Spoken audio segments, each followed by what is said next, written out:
शहरी आयुष्मान आरोग्य मंदिर का मोटो होता है वो है प्राइमरी ओपीडी सर्विसेज प्रोवाइड करवाना, जो कि दी जा रही है। और बाकी रिनोवेशन के बाद जल्दी बेड भी प्रोवाइड करवा दिया जाएगा। की है, लेकिन अ, हमारे मतलब जो लोकेशन हमें दी गई रूम, उसमें बेड एडजस्ट नहीं हो पा रहा है। नमस्कार, स्वागत है आपका द बवाल में। मैं हूँ स्वर्णिका सिंह।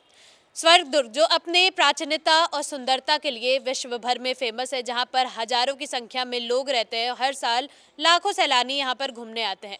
लेकिन इस सुंदर दुर्ग के पीछे छुपी है एक ऐसी सच्चाई जो आपको सोचने पर मजबूर कर देगी।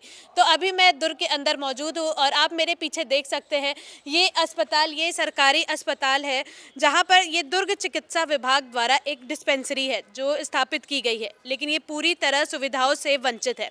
इस डिस्पेंसरी में न केवल मरीजों के लिए कोई बेड है और ना ही आवश्यक मेडिकल उपकरण। यहाँ इलाज के लिए आने वाले मरीजों को केवल दवाइयाँ तो दी जाती हैं, लेकिन अगर किसी को इंजेक्शन लगाने या ड्रिप की जरूरत पड़े तो सुलाने के लिए भी कोई बेड उपलब्ध नहीं है। हालात इतनी खराब है कि अगर किसी मरीज को गंभीर स्थिति में अस्पताल ले जाने की आवश्यकता हो तो डिस्पेंसरी तक एम्बुलेंस भी नहीं पहुँच सकती। बुधवार को ऐसे ही एक घटना घटी जहाँ पे एक टूरिस्ट घूमने आई थी और उनको यहाँ पे लाया गया। और अभी मेरे साथ ये डॉक्टर बैठे हुए हैं और इनसे पूछ लेते हैं कि बुधवार वाली घटना कि अभी वो महिला आई थी, टूरिस्ट महिला, और यहाँ पे बेड भी नहीं था। मैम, जो टूरिस्ट महिला आई थी उनको पहले से हिस्ट्री थी हाइपरटेंशन और डायबिटीज़ की।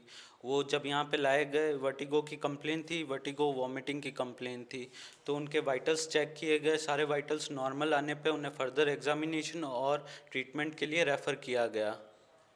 तो यहाँ पे ये डिस्पेंसरी में बुनियाद मतलब बेड की सुविधा तक नहीं है। मैम, जो शहरी आयुष्मान आरोग्य मंदिर का मोटो होता है वो है प्राइमरी ओपीडी सर्विसेज प्रोवाइड करवाना, जो कि दी जा रही है। और बाकी रिनोवेशन के बाद जल्दी बेड भी प्रोवाइड करवा दिया जाएगा। अभी तक नहीं कराया गया। यहाँ तत्काल मदद के लिए अगर कोई आए फिर आप लोग उस हालत में क्या करेंगे? तत्काल के लिए हमारे पास, हम वाइटल्स वगैरह सारे चेकअप करके तत्काल जो भी ट्रीटमेंट प्राइमरी दिया जाएगा उसके बाद उसे आगे रेफ़र करेंगे। यहाँ पे लेकिन एम्बुलेंस तक नहीं आई। उस महिला की तबीयत खराब थी, एम्बुलेंस तक यहाँ पे नहीं पहुँच पाई। एम्बुलेंस का मैम मुझे कोई आइडिया नहीं है। बाकी अगर उसको जल्दी से प्राइमरी रेफ़र और ट्रीटमेंट मिल जाए, इसके लिए हमने निजी वाहन से अपने अपने अपने एक कर्मचारी को महिला के साथ भेजा था। महिला कॉन्शियस थी और उसका पूरे यहाँ पे वाइटल्स चेक किए गए, वाइटल्स पूरे नॉर्मल आए। उसके बाद उसे फर्दर ट्रीटमेंट और एग्जामिनेशन के लिए डीएच रेफ़र किया गया। वो महिला तो चली गई, लेकिन उसके अलावा अगर कोई एक्सीडेंटल हालत में आए जो उसको एम्बुलेंस की ज़रूरत हो, उसके लिए आप लोग क्या कर सकते हैं? यहाँ बेड तक नहीं है क्योंकि बेड मैम जैसे रिनोवेशन के बाद में प्रोवाइड करवाया जाएगा। बाकी जो ये अस्पताल खुले कितना समय हो गया? इसको खुले हुए अभी सब 2 महीने हुए हैं। तो 2 महीने तक बेड तक नहीं है। मैम, बेड शॉर्टली प्रोवाइड करवाया जाएगा जैसे ही रिनोवेशन कंप्लीट होगा, और बाकी सुविधाएं भी प्रोवाइड करवा दी जाएगी। अभी जो कि प्राइमरी ट्रीटमेंट के लिए जितनी भी बेसिक सुविधाएं होती है हमारे पास सब उपलब्ध है। नहीं तो आप इंजेक्शन लगाते हैं, इंजेक्शन के ड्रिप लिए चढ़ाते हैं, फिर लेटाते कहाँ पे? इंजेक्शन के लिए हमारे पास एग्जामिनेशन टेबल्स प्रोवाइडेड हैं जहाँ पे इंजेक्शन लग रहे लेकिन हैं। फिर मेरे को सुनने में आया था कि वो ओवरवेट थी, जो लेडी आई थी वो तो लेट तक नहीं पा रही थी, या ऐसे कोई ओवरवेट इंसान आए फिर वो कैसे लेटेगा? उसके लिए ही तो हम बेड प्रोवाइड करवाया जाएगा मैम। ये टेबल यहाँ पे आप लोग ने प्रोवाइड करा दिया, अपनी चेयर कुर्सी प्रोवाइड करा दी, फिर वो बेड जो कि सबसे ज़्यादा ज़रूरत वाली चीज़ है वो तक वो नहीं। सारी सुविधाएं मैम रिनोवेशन के बाद ही दी जाएगी और उसकी डिमांड्स आगे के लिए भेज दी गई है। तो अभी उसकी प्रतिक्रिया क्या निकली?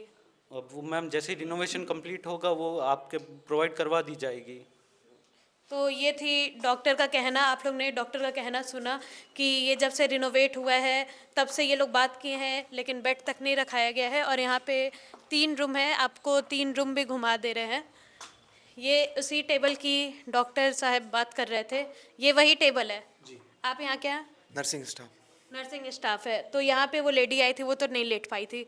बिल्कुल लेटाया था उनको, वो अनकॉन्शियस थी, थोड़ा हैवी वेट किया था, उनके साथ एक तो लेडी ये थी। तो बेड नहीं है, ये तो टेबल है। यहाँ पे इंजेक्शन लेट कैसे टेबल। पाएगा? ये तो मेरे जैसा इंसान भी अच्छे से ना लेट जी, पाए। इंजेक्शन टेबल है मैडम, वो प्रोवाइड करवाई गई हमें। एक्चुअली में हमने डिमांड कर रखी है, लेकिन अ, हमारे मतलब जो लोकेशन हमें दी गई रूम, उसमें बेड एडजस्ट नहीं हो पा रहा है। लेकिन कंस्ट्रक्शन का काम अंडर कंस्ट्रक्शन होगा, उसके बाद उसको तो किससे करवाया आप लोग ये बात किए? जाएगा। हमने डॉक्टर साहब को ये चीज़ बता रखी है, डॉक्टर साहब ने आगे बात कर रखी है। क्योंकि 2 महीने हो गए अस्पताल खुले, ये लोग कह रहे रिनोवेट भी हो गया है, बाकी सब चीज़ है, आप लोग की कुर्सी है, यहाँ टेबल है, लेकिन बेड तक नहीं है जो कि सबसे ज़रूरी चीज़ है।